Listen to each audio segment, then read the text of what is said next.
ఆ వ్యాధిని అందరికీ అంటగట్టడానికి చూస్తున్నాడు. పార్టీ మొత్తం అబ్సెసివ్ కంపల్సివ్ డిజార్డర్. అది ఈరోజు క్రెడిట్ చోరీ డిజార్డర్గా కూడా తయారైన అందులో భాగమే ఇది. మీరు అందరూ అనుకుంటున్నారు ఒక జబ్బు ఉండే వ్యక్తి, చాలామందికి మెంటల్ ఇల్నెస్ వస్తూ ఉంది. ఇప్పుడు ఆ మెంటల్ ఇల్నెస్లో భాగమే ఓసిడి. అలాంటి వాళ్ళకు ఏది పట్టుకుంటే అదే, దేన్ని లెక్క పెట్టుకోరు. వాళ్ళ ఆశయాలకు అడ్డంగా ఎవరైనా వస్తే ఎంతకన్నా తెగాయించే పరిస్థితి వస్తుంది. వాళ్ళని ఇదే మరిగా మనం వదిలేస్తే ఇప్పుడు జరిగిన సంఘటనలు కూడా మనం గుర్తుపెట్టుకోవాలి. మనం వదిలిపెడితే దేశానికి స్వాతంత్రం తేవడానికి మేమే ఆలోచించామని కూడా చెప్తారు.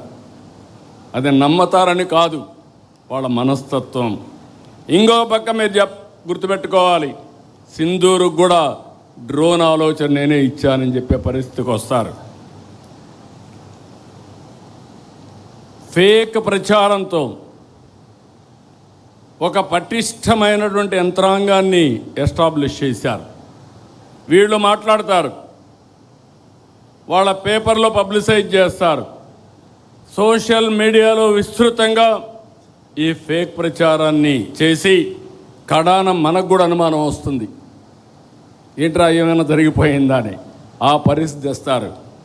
మీరు చూడండి, పదే పదే ఎందుకు చెప్తున్నానంటే, నేనే ముఖ్యమంత్రి, బాబాయ్ హత్య, వివేకానంద రెడ్డి, నిద్రలేశాను,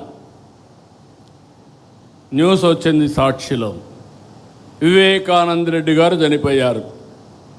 ఇమ్మీడియట్గా నేను బాధపడ్డా, ఒక మంచి వ్యక్తి చనిపోయాడు అనే బాధ కలిగింది. నా పక్కన ఐజీ ఇంటెలిజెన్స్ ఉన్నాడు, డీజీపీ ఉన్నాడు, సీఎంఓ ఉంది, ఎమ్మెల్యేలు ఉన్నారు, ఎంపీలు ఉన్నారు, మంత్రులు ఉన్నారు, హోమ్ మినిస్టర్ ఉన్నారు. ఎవరు కూడా నాకు బ్రీఫ్ చేయలేకపోయారు, బిజీగా ఉన్నాం. ఆయన కూతురు ఆ రోజు అడిగింది, ఇది కేస్ స్టడీ మాత్రం మీకు అందరికీ, కూతురు అడిగింది, నాకు అనుమానం ఉంది, ముందు పోస్ట్ మార్టం చేయాలంటే అప్పుడు పోస్ట్ మార్టానికి పంపించాం. పోలీసుల్ని పెట్టుకొని సాక్ష్యాలు తారుమారు చేశారంటే, సాక్ష్యాలు లేకుండా చేశారంటే ఎలాంటి వాళ్ళో మీరు గుర్తుపెట్టుకోవాలి. పోస్ట్ మార్టంకి వెళ్తే షాకింగ్ నిజాలు, గొడ్డలతో తలంతా ఇచ్చేస్తే మొత్తం రక్తం వచ్చి కుట్లేసి అంత్యక్రియలు పంపించే పరిస్థితికి వచ్చారు. రూమ్ అంతా లాగారు,